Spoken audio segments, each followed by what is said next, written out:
Hello, hello, good evening everybody. Thanks for coming along tonight to another Male Psychology Network lecture.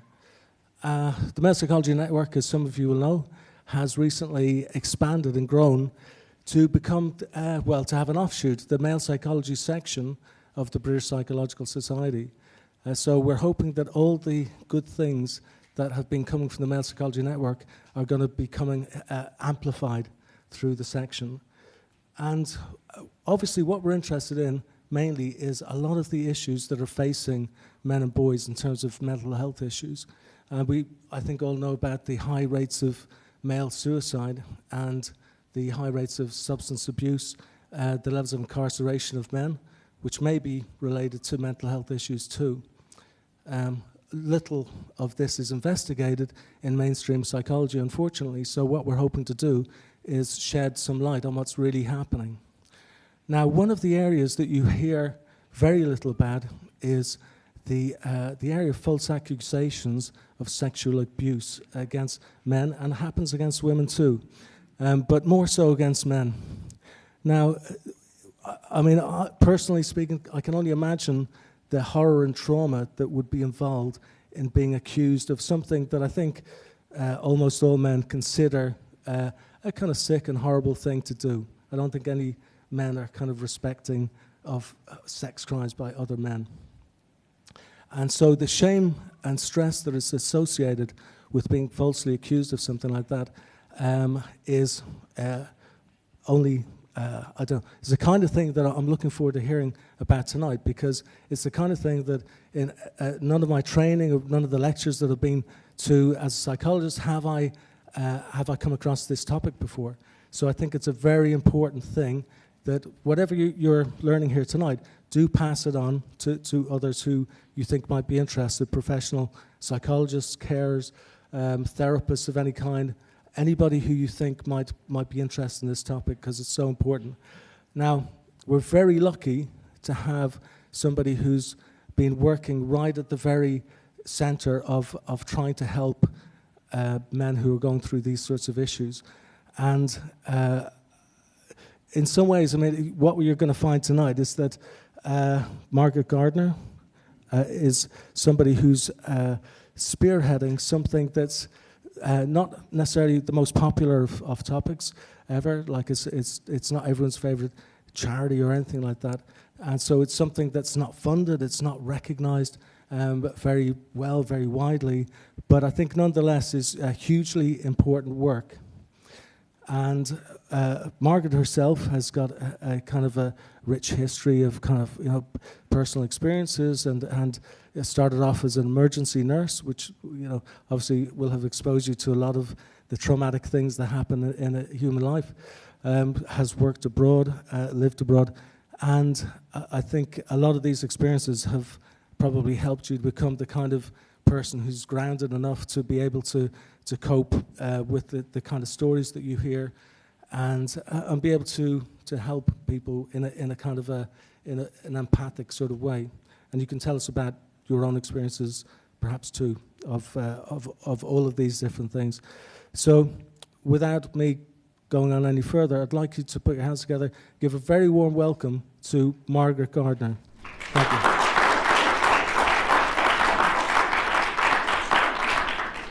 Thank you for that introduction. Can you all hear me? I know how bad it can be sometimes. Well, I'm no psychologist, unfortunately. I just sit, and John has just told you, and you can read it there, about my background. So being a nurse of different descriptions, especially an emergency nurse, I am able to deal with the helpline for whoever phones up with whatever problem of false allegations of a sexual nature. And of course, we deal with child protection issues as well. But here, we won't talk too much about the child protection issues. We'll just talk about the sex allegations. To just give you an overall picture of what we deal with, we've got our helpline, which is not funded, and so people call us knowing that it's expensive to call us, and it's the only way for them to have actual information to to try and put them on the path of what is happening now and what the next steps are. We make sure that they only get factual information. It's both male and female. It's parents that phone. It's girlfriends. It's wives and adult children. And occasionally I've had a youngster phone us. Firstly, people they may not know they're being investigated by the police. And the first thing that they find out is they're either arrested at work or in the work at home. But before I do that, I want to put you in the place of somebody that is possibly going to be falsely accused. Now just think what that means. And as I read this, I'm sorry, it's the only bit I'm going to read, well, apart from some stories that are anonymous. Have you ever considered the possibility that you are arrested in your own home, in front of your family and full view of your friends and neighbours, held in a police cell, interviewed under caution, charged and bailed when you haven't done anything? Have you ever considered the possibility that your photograph, name, and address might appear in the local national press and on TV, insinuating what an evil monster you are when you haven't done anything? Have you ever considered the possibility that having been released without charge or with all charges dropped, with your good name and integrity still in place in the eyes of the law, you might be subjected to additional investigation by the social services and other agencies where you may have no right of representation when you haven't done anything? Have you ever considered the possibility that social services could force you to break off contact with your family and children when you haven't done anything?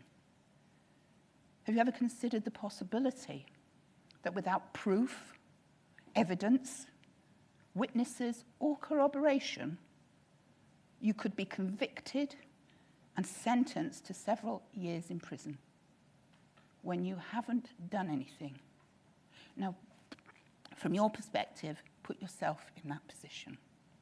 Because what usually happens is the police either ask you to come in for an interview, or they turn up at your door with several people and take you in for an interview. It could be under caution, or it could be a voluntary. To be honest, they're both the same thing, because you are interviewed on tape. Then there are two ways that you are told you're either on bail or they'll get back to you. Now, the on bail bit has only recently come in. It's supposed to try and keep the police in dealing with the issues within 28 days. But unfortunately, that 28 days can then, with the signature of a higher officer, go on for another 28, then another 28, and then finally to the court. Now, one of our callers said, even though it went to court, the court said, you can't have him on bail anymore. So they just dropped the bail and just had him, we'll get back to you. Once that's happened, the police will then do their investigation, decide whether they've got enough evidence, and then pass it up to the CPS. The CPS is the people that look at that investigation and decide whether you're going to be charged or whether you're not. Then, if you're going to be, if they're going to drop the case, you then go about your business. Then, if you're going to be charged, you go to the magistrate's court, for the magistrate to make sure all the evidence is together, ready for a Crown Court appeal visit. Then a Crown Court visit is made. Now, once they've gone to the Crown Court, you have solicitors. Now, you've heard about legal aid, haven't you? Now, it depends on how much, if you get legal aid, the legal aid solicitors have not got the funding to be able to do an investigation into your crime at all and get your evidence. Whereas if you decide to have pay a solicitor privately, you will get a better service only because they have got the funds to be able to go out and, for instance, get a private detective to do this, that, or the other, or any other type, a psychologist to check on this. Then it's the jury's turn. Once the two barristers have had their arguments in court, it's the jury's turn then to decide who is guilty and who is innocent. The one problem with that is they don't get to hear the whole story, because your full story does not go into court. There are only elements of it because the courts say you can't use especially bad character evidence for the accuser. But you can use bad character evidence for the accused. So that's the dilemma for the jury. They don't hear a full sentence, full information.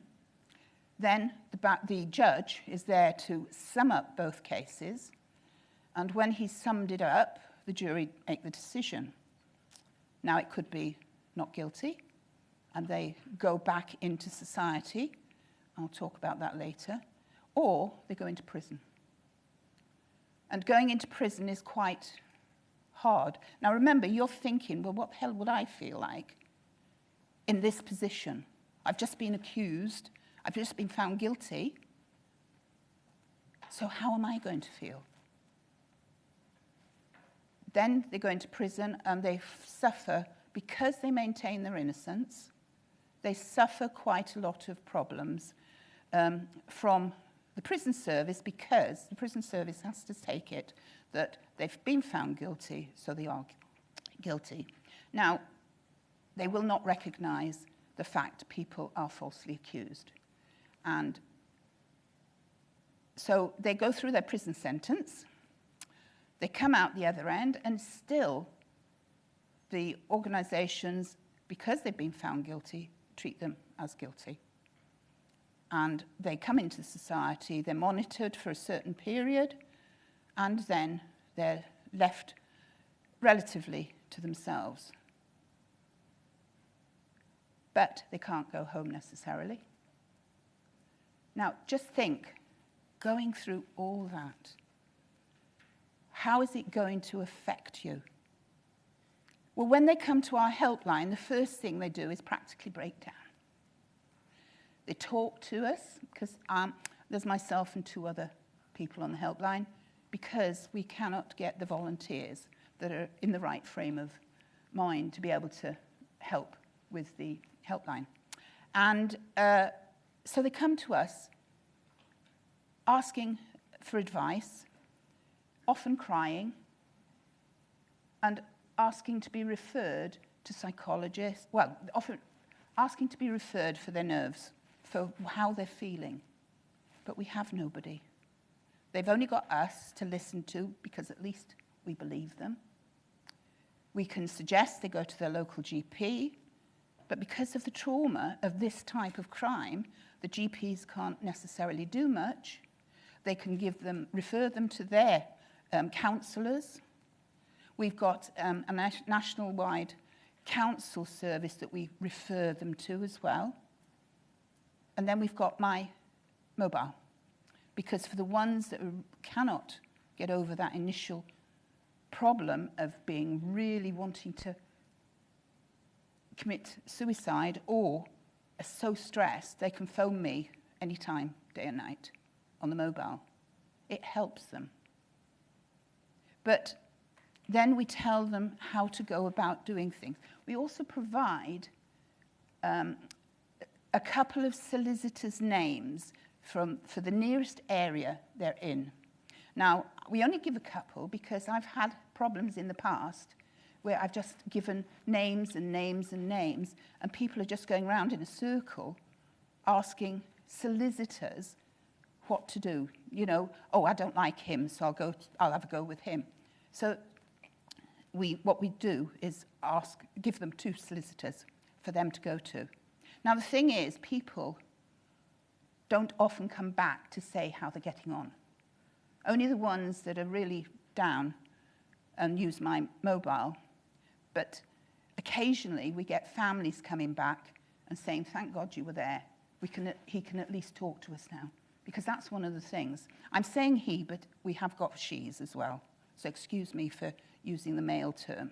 It's easier for me. So the families come to us and say, I can't talk to him. He won't talk to us. He's scrunched up. He's in his room. He won't come out. He's terrified of going out because he's expecting to be attacked. Because the other thing is the press. I haven't mentioned them. Even though they might not be nationwide, often people in the press talk about those accused locally. And it is horrendous because it's not the individual only that's getting publicised. It's their family, it's their children. And one of my colleagues back in Wales, her father was accused, and her child, a teenager boy, was found hanging, and they found him just in time. And the daughter was in the same class as the accused mother, as the accuser, the mother of the accuser, and she had problems then. She was a bright young girl. She had problems, and she had to move schools. And trying to move children between schools, for whatever reason, is extremely difficult. So they've had a huge trauma there. But the son is fortunately coming round, but the families are fighting for their loved one in prison because nobody tells them how to fight a false allegation. We're the only ones that can provide that information. And we do that in a leaflet form. Have any of you heard of the CCRC? Just one of you. Yes, because the CCRC is where, if you're going for an appeal, and that's the people in prison, well, actually, the people that have come out of prison can also appeal. Your information goes up to them, and they decide whether your conviction can be overturned. And that is another ball game. I'll go back to when people are on bail. I've got people on bail for 2 years, and the police don't talk to them. They don't. Their solicitors, they won't tell their solicitors anything. They have got no time scale to complete an investigation.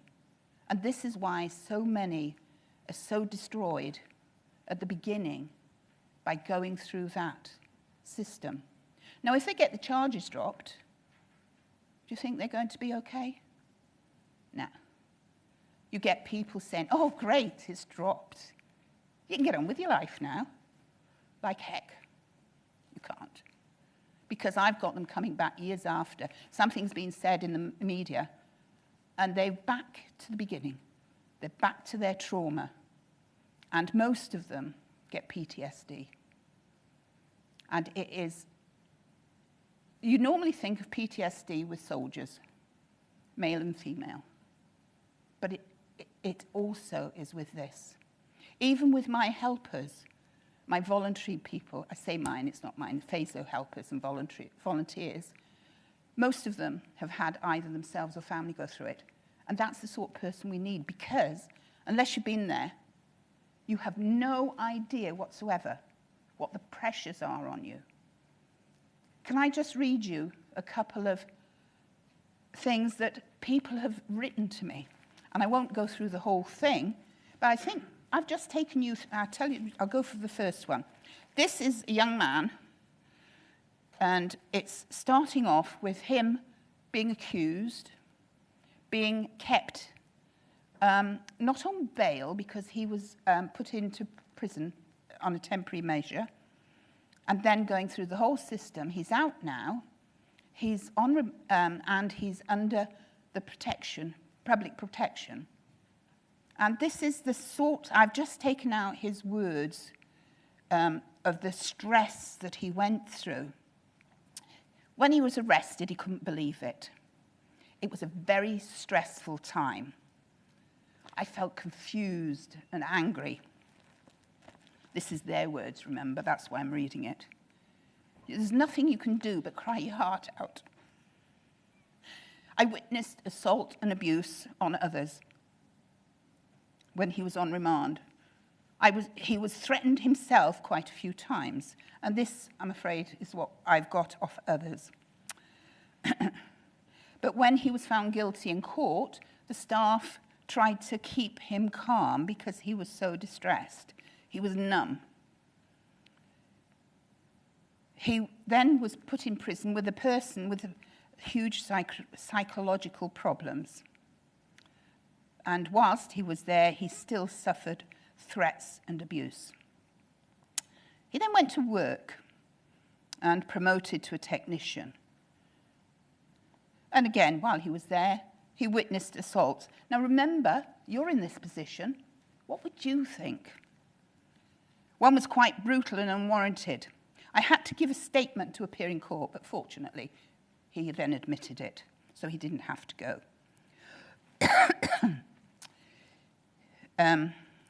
He did share a cell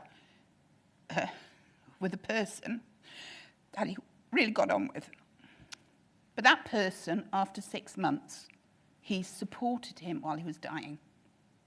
And he still hasn't got over that. That's part of his PTSD, because he got on really well with him. After being in prison for 2 years, he really started getting depressed. And this affected his physical health and his skin. His skin started to turn yellow. And then somebody encouraged him to do distance learning, and he took it up. And distance learning changed his life. And now he was able to see outside the box and into the future that he wanted for himself. But the threats and the abuse were still always with him. He was indecently assaulted, and when he reported it to staff, they just laughed at him.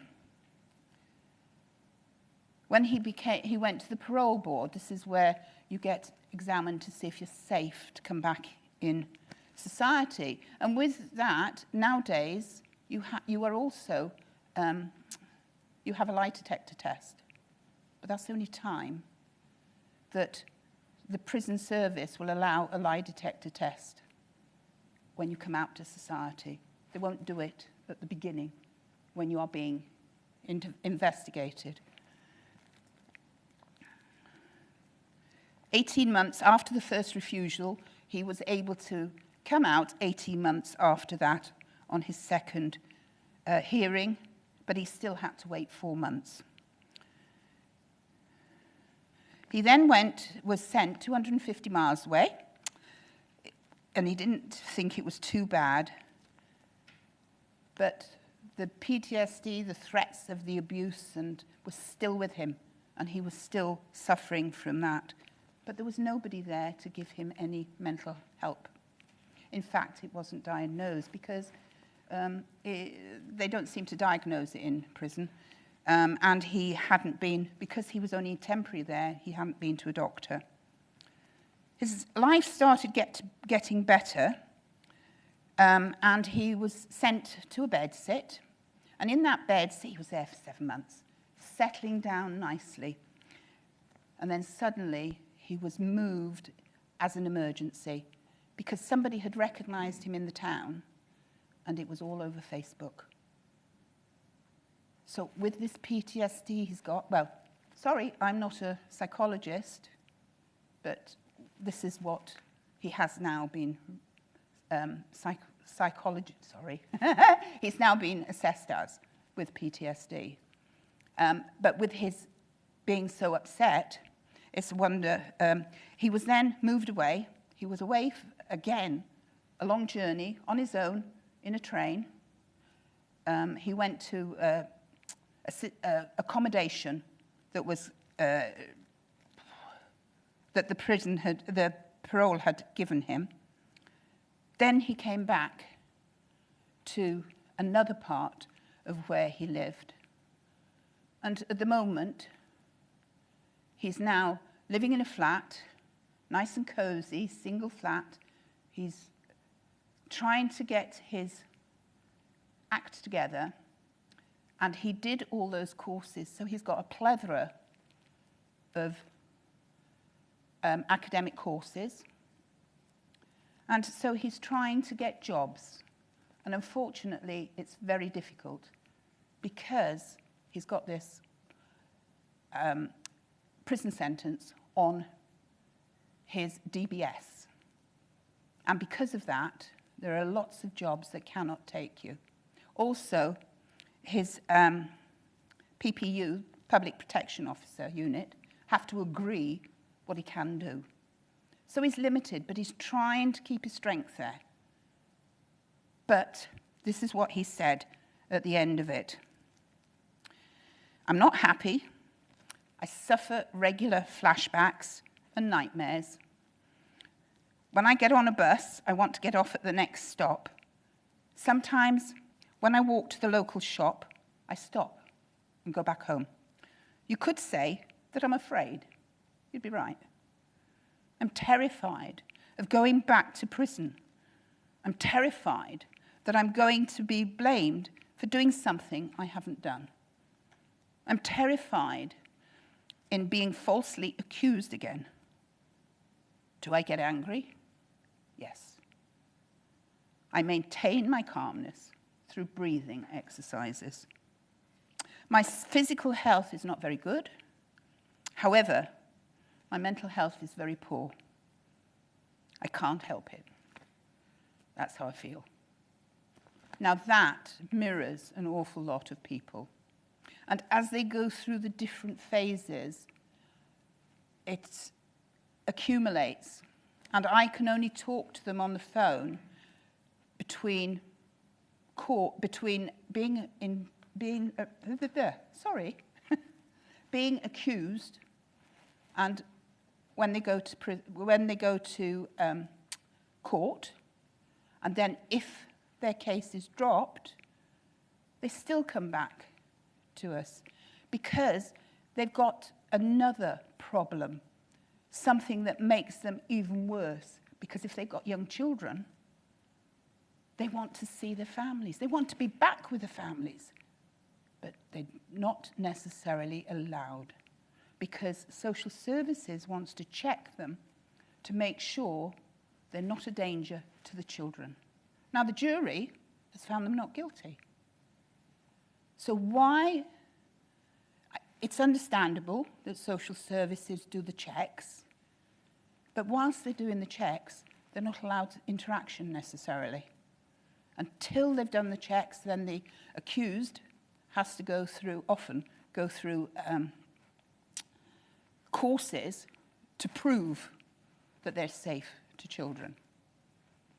As I said at the beginning, just think, how would you react in this situation?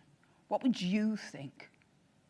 I mean, that one reading is how that one person felt, but many do, at the different levels. We have here, we've got parents, grandparents who aren't allowed to see their grandchild because their son has been accused. And so because she's being nasty about the son, and the social services don't think that the grandparents, because they're relatives, can protect the child. So the child is with another relative.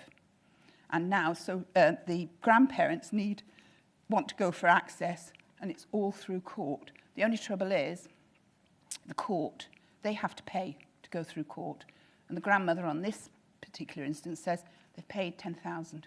They haven't got the money. And when people go through court for the legal, if they've got more than the legal aid will allow, they can go through the court procedures by paying out for solicitors. And if they win, do they get that money back? No. They get a percentage, and it has to be done through the solicitors. They only get a percentage of their money. They've been found not guilty. So imagine what that's like. Again, they come to us. What can we do? Where do we go? This is crucifying me. And of course, they're incandescent about the people that have made the false allegation. Because they cannot understand, in some instances, why it's been made. Because it can have happened, the allegation could have happened years ago. And we've got historic problems where somebody is in their 40s now, and oh, it happened to me when I was a baby. Well, not quite a baby, but a toddler. Now, yes, these things need to be investigated, but if the accuser knows all the detail, and the accused, who it's never happened to, can't remember where, when, and what, it's so difficult. So there's not an even-handed remembrance on either side. So the police have to be very careful, and they should be, in actually investigating both the crime, the supposed crime, and the person saying that they're innocent. Another one. The police called at my house. Oh, no, it didn't. Called at my house. I was accused of historical rape, which totally confused me. I actually had consensual sex with this person. I can't eat or sleep at all. I'm in pieces contemplating suicide, as my whole life could be ruined beyond repair.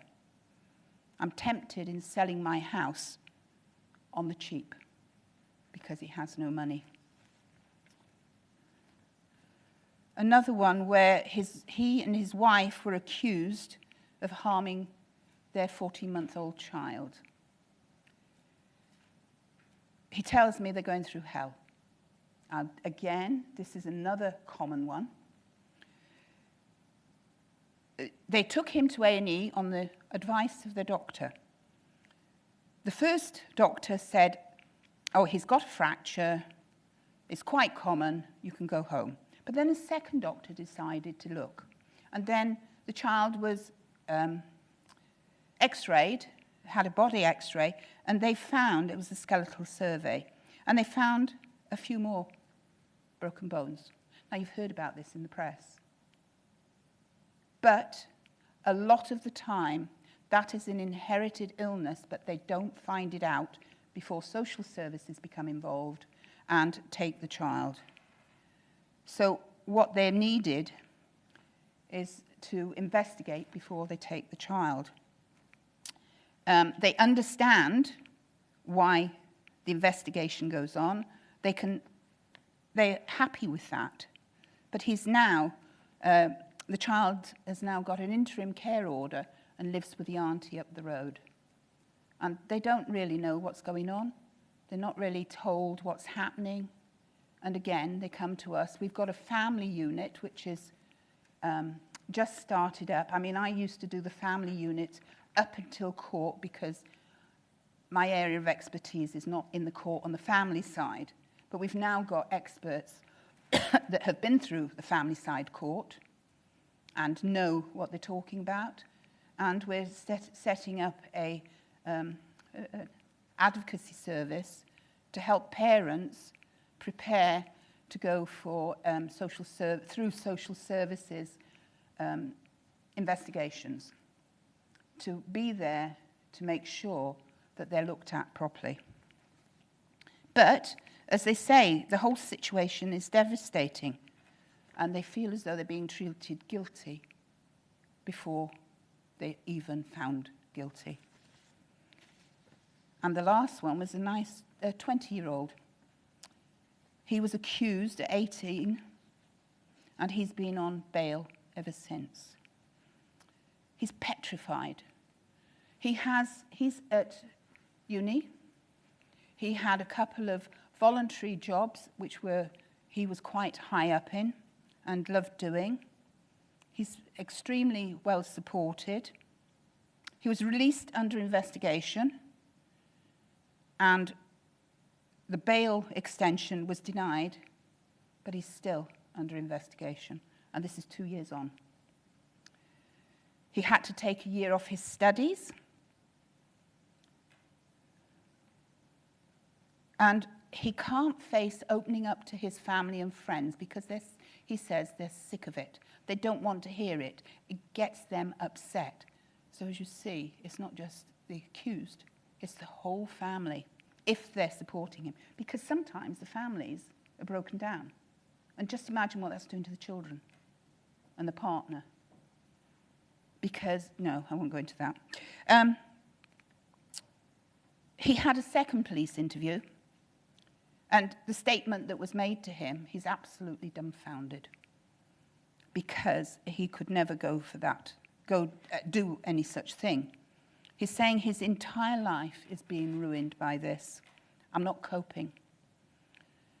I've had all sorts of counselling. Now, he's the only one recently that I've had that saying that, including trauma counselling. But none of it has helped. I just don't know how I'm supposed to cope anymore. I can't believe this is allowed to hang over somebody's head for so long. Remember, it's 2 years so far. Nobody understands exactly how it feels. Everybody talks about how I'm not alone. But it's their name on the paper. It's not their name on the paper. It's mine. My entire life has almost been ruined, and I can't seem to find anything enjoyable anymore. I'm scared of what happens. How much longer can I put on a brave face and pretend everything is okay? It's cost me more than anybody else will understand. Relationships, my livelihood, and everything I used to stand by. I feel as though if I'm not the same person as I was back in 2017, I'm absolutely petrified I'll never get back to where I was. The worst part of it was he was named after a family member, and he thinks he's let that family member down. I've tried at long last, but I don't know what to do anymore or where to turn. One of his coaches in one of the organizations suggested coming to FASO. Any help would be gratefully appreciated. And that's where we're at the moment, because he's a recent person.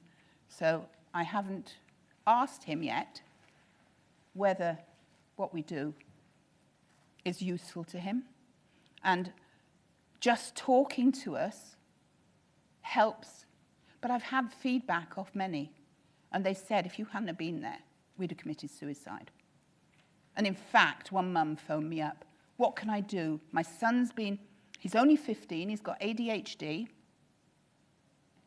He's a prospective, huge boxer, and he's been in the boxing field for the last 5-6 years. And he's only a young teenager. And after a long period of time being on bail, it was dropped. No explanations. It's dropped. She phoned me back a fortnight later. She'd walked into the bedroom. Her son was hanging there, and he'd been found not guilty. No, he hadn't. He'd had his case dropped. Sorry, get the truth. And just imagine you're in that position. Don't matter whether you're male, female, because if it's you that's been accused, or a member of your family, what are you going to feel? I sniff now and again, sorry. How long is that, John? You've got 10 minutes left to speak, and then 10 for the Q&A. Yeah, okay, 10 more, okay. Sorry to ask, because I was speaking earlier this week to the Innocence Project. I don't know if any of you know about the Innocence Project. They're the law students that try and overturn somebody's conviction. No, they don't try and overturn it. They look at the information that they have said is they wanting to have their conviction overturned. So they look and investigate. Because they're students, they've only got a limited time to do it. So their investigations take an awful long time. And they're going through the same thoughts. They're looking at what the legalities are and what legalities have been broken and what have you. And if you look for last October, the Cardiff Innocence Project had their second appeal overturned. They're the only Innocence Project that had that. The reason I keep putting these forward is because I'm local to them, and we've got a separate voluntary group, and at the moment it's families of those convicted of sex offences. Back in sort of up to 2002, it used to be families of those convicted of murders. And in fact, the lead, Dennis Eady, helped overturn about 5 convictions of murder because the evidence was there. And he just helped with pointing out the evidence through to the CCRC, and they had the convictions overturned. And Michael Bryan, who was one of them, Newspaper 3, he made history because in those days, if you'd done a prison sentence and came out, you would then get compensation because the conviction had been overturned.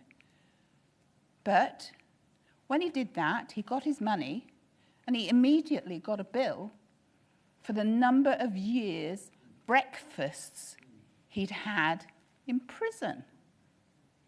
And then he fought the police to get compensation off them for wrongful conviction.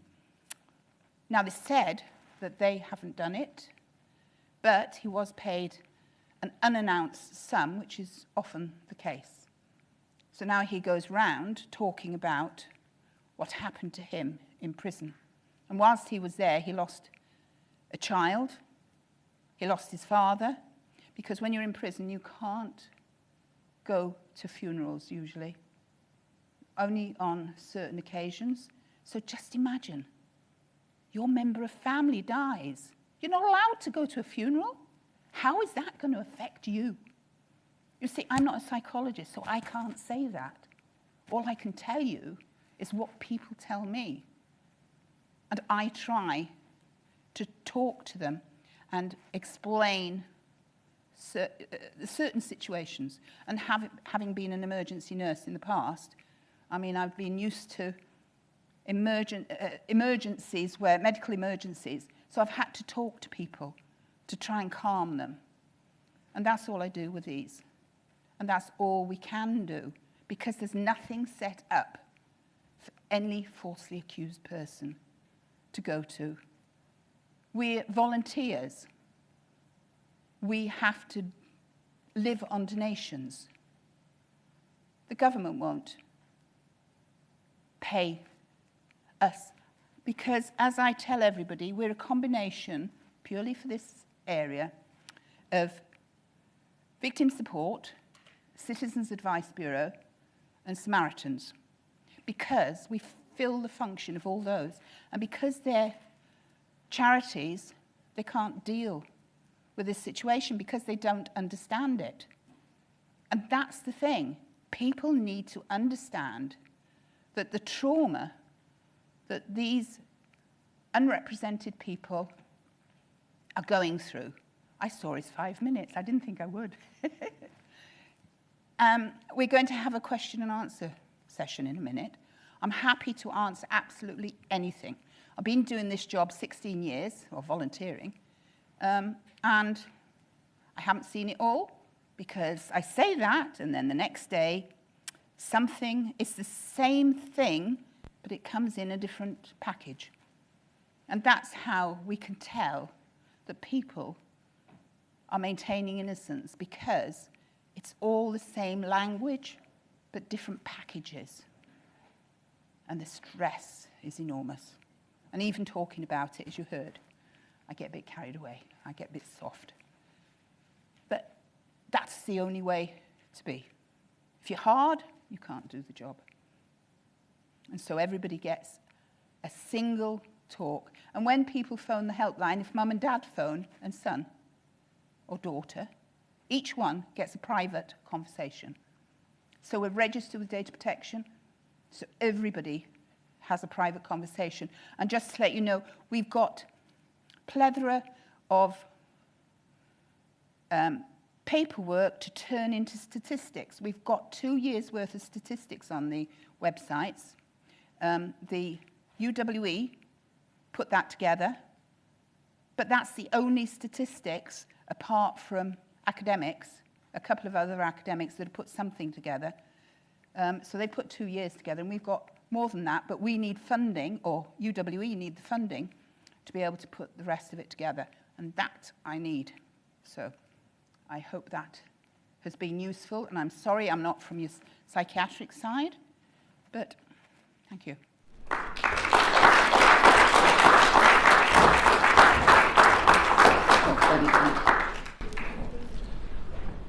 Thanks so much for that, Margaret. I mean, that's you really get across the kind of the depth of despair that a lot of these guys must be going through. How much research is there? By the way, I'm going to do a Q&A for about another 10 minutes. We're not going to have the cameras facing the audience, so your face won't appear. We are recording, but your face won't appear anywhere. And this recording will go on the Mental Psychology YouTube channel. And mine, hopefully. And yours, of course, yeah. So, try to feel comfortable to ask any questions that you want to. But if you don't mind me asking, anything.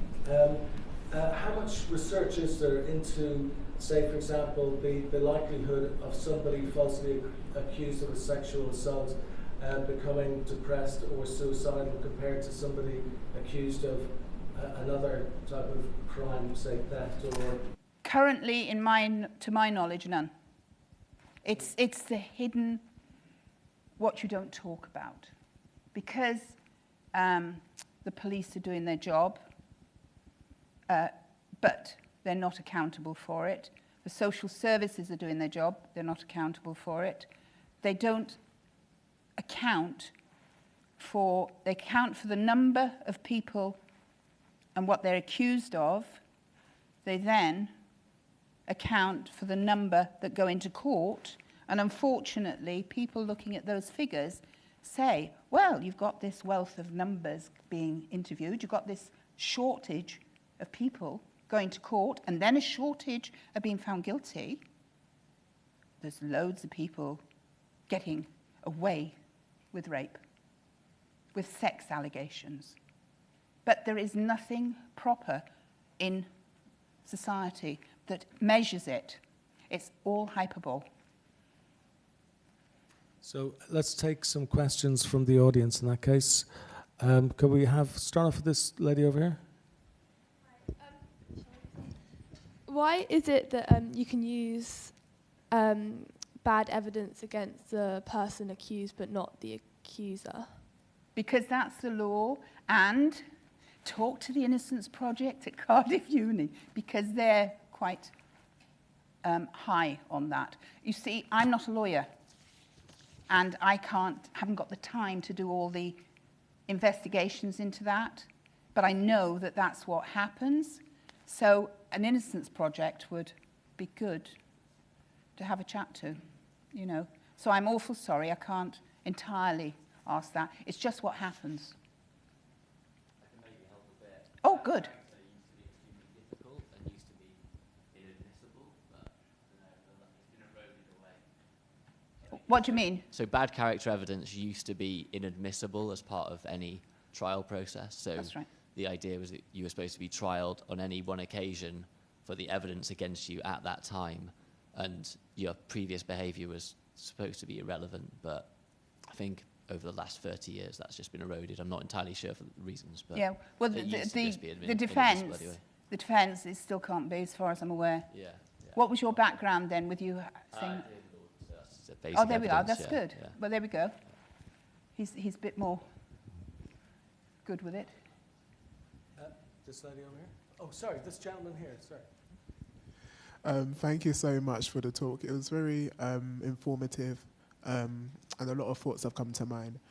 First off, do you mind just giving a brief snapshot of the false allegation network in terms of what you guys do, possibly the demographics, like the people you kind of work with, where you're based, location, geographical-wise, stuff like that? Right. Head office is my sitting room in South Wales. Can't afford anything else. We cover the UK. So I've got somebody I'm supporting in prison in Ireland, in Scotland, and both Scotland, I have people coming to us to find out, because with Scotland, they've got different law. And it's very difficult trying to figure out what laws they need to know about. And of course, England and Wales, I'm more familiar with that because we live locally. I have two other people. No, I've just got another one. I got 3 other people on the helpline, so it's shared. But we're only open 6 till 10 at night because we haven't got. You can't get volunteers to do longer than that. I did a course with the telephone helpline group, and they said that volunteers should not be on a helpline for more than 4 hours. But one of my volunteers recently said, but that's if you're there all day. We might not get a call in one night, but we might get 5 or 6. And we only do it from Monday to Friday. It's very frustrating because I do the office work as well, so I haven't got time to do any more.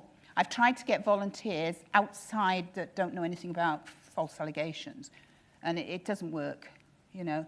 And I've tried to get, I've had 2 law students that volunteered. My problem, I can't delineate everything I've got in my head to be able to give them a proper job that would help them in their careers and also help us. So we've got other people on our committee. So whenever I want to do anything, I ask everybody. And if they don't get back, because they're volunteers, remember, I make my own mind up. But it's with what I know is coming over the helpline. I also attend this other group, and I'm party to British False Memory Society, so I know what they do loosely, and the falsely accused carers and teachers, and I'm a member of that as well, to go and get information, informed all the time. So I try not to give bad information out. If I don't know, I'll say so. And I also write in for consultations. You've got the government, you've got the police, you've got social services, you've got schools. That's education, sorry. I always get confused. Anyway, whenever they come out with a consultation wanting the responses, moi does that. And I've just got somebody on board now who I'm hoping is going to take that over. But he's got to learn what we're doing first. But, yeah, is that good enough? Okay. Gentleman over here. That lady. Oh, sorry, that lady there. I'm terrible with this. I was just wondering, have you seen a trend in the circumstances of the allegations made? I'm getting more law students accused of rape. Right. And that's an area that really needs looking at. But apart from that, we get them in spates. One, say, 4 weeks, we just get rapes of anybody. My youngest is 8 years old, and my oldest is about 80. So it covers the whole thing. And it doesn't matter what nationality you are. There's one that I haven't mentioned, and that is people marrying foreign brides coming into the country, and within 2 years, they're crying domestic violence, sex abuse against them or the child, so they can get their own green card. Now, it's cost the individual, because I've got both fellas and women, it's cost them an awful lot of money to bring that person in. They thought they were having a proper marriage. It's not the ones they talk about, the false marriages. It's a hidden false marriage, and there's nothing there for them. We've got one African gentleman. He's so incensed with the Home Office. He's a lawyer from back in his own country, and he's actually investigating on how he can address this issue. So he keeps me informed. So I get information from wherever I can. But, yeah, it's very, yeah. And then sometimes it's just family issues, because those family issues can be really devastating. And we've got a group that we work with called Fight Back, and they do, anybody heard of Ehlers-Danlos syndrome? Thank you, come on, what's it? Eh? Fine. We've got many parents having their children taken off and being accused of damaging them. And that's why mothers have got together on Facebook and deal with this issue. So when they come through to me, they get referenced and they look after that person on our behalf because they've come our way. And they just talk to others on Facebook, and they're a very supportive group. That's quite recent. But our family lawyer, our family mother that's doing that, that's where she started from. So she's coming from that background. She's academic. They're all academic, believe it or not. She's academic, and she's doing a really good job. You know, it's something we've needed, but I've not had it. So, and there's 2 family organisations as well, Parents Against Injustice and Parents Protecting Children.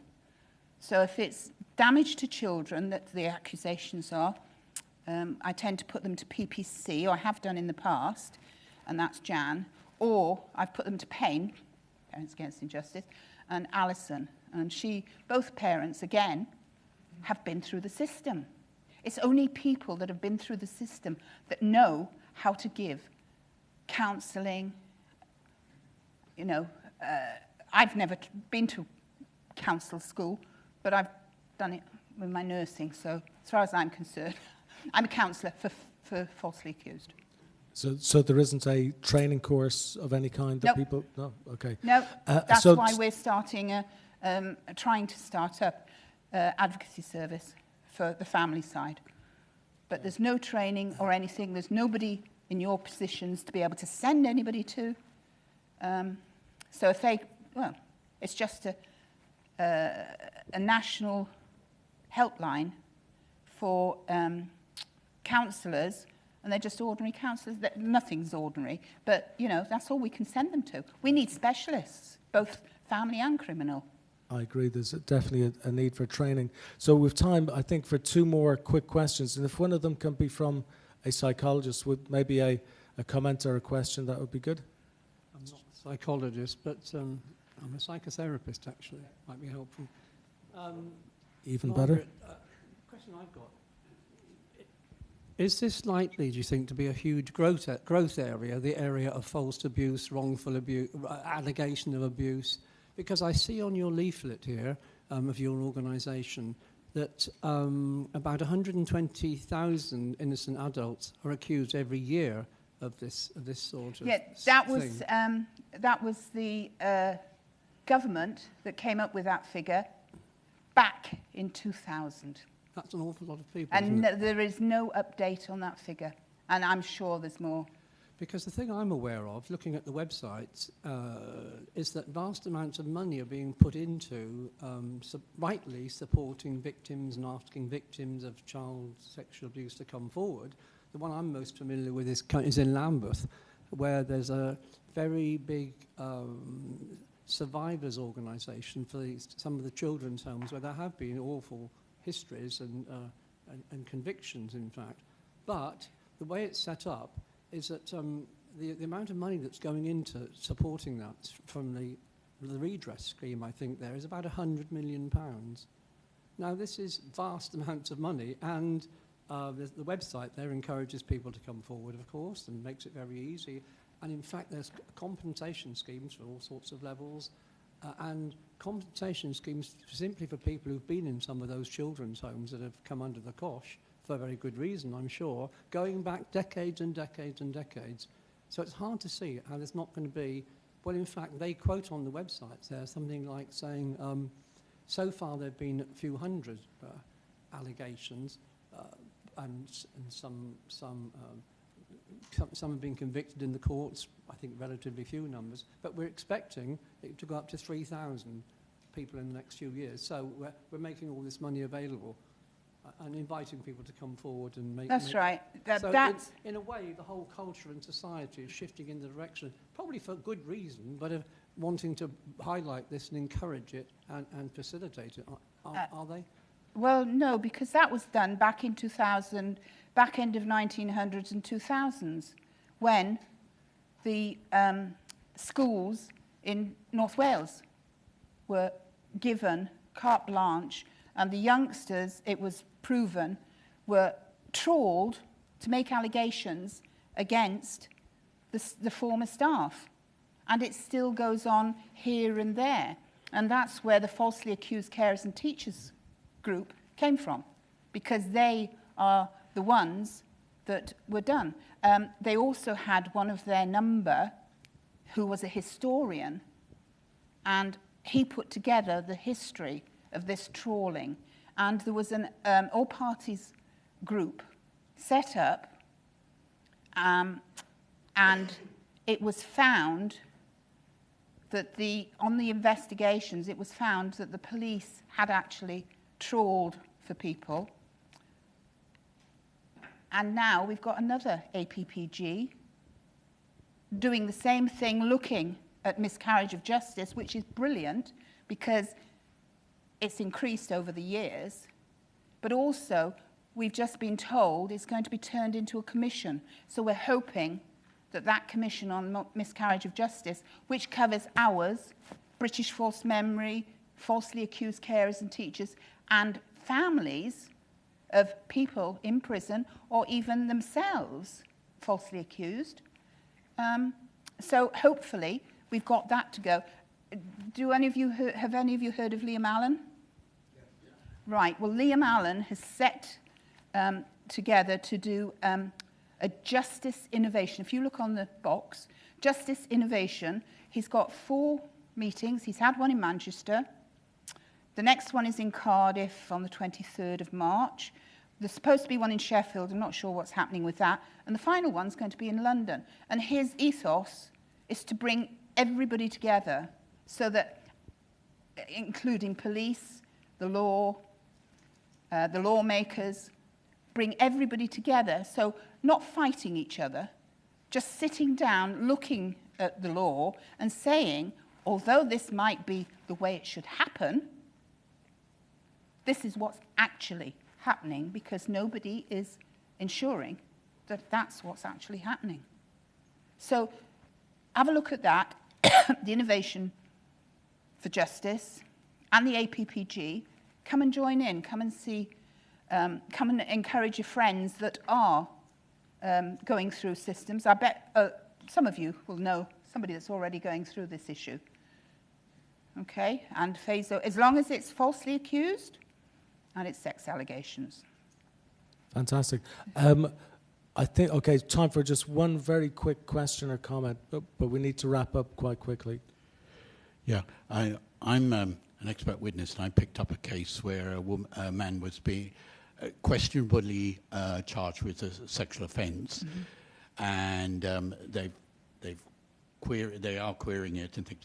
But he was actually brought into the forces from the Caribbean, so as soon as he served the sentence, where they are now trying for retrial, they put him in detention centre, and he's risking, and I think he may have even been deported before the trial, case. And his family, and his daughter particularly, desperately fighting to keep him, because it's her father. That's right. And Well, the as long Home as they've Office got a are good- not even paying attention. No, they don't. So this is additional kind of trauma. That's right. Have they got a good solicitor? Because there's a couple of good ones in London that deal with that issue. Oh, is there? There's a few, Yeah. you know. But the Home Office don't seem to be paying attention. Oh, no, They'll no, no. just- Well, just- they don't pay attention Yeah. for the brides that are coming in or the husbands that are coming in. And then, strangely enough, within 2 years or shortly after, making allegations against the partner to get their own way. And if you look at the website for those coming in to marry, it says right up there in front, if you are suffering domestic violence, you can do this and get this. Not a balance to say, if you have if you are being falsely accused of this, we will listen to you.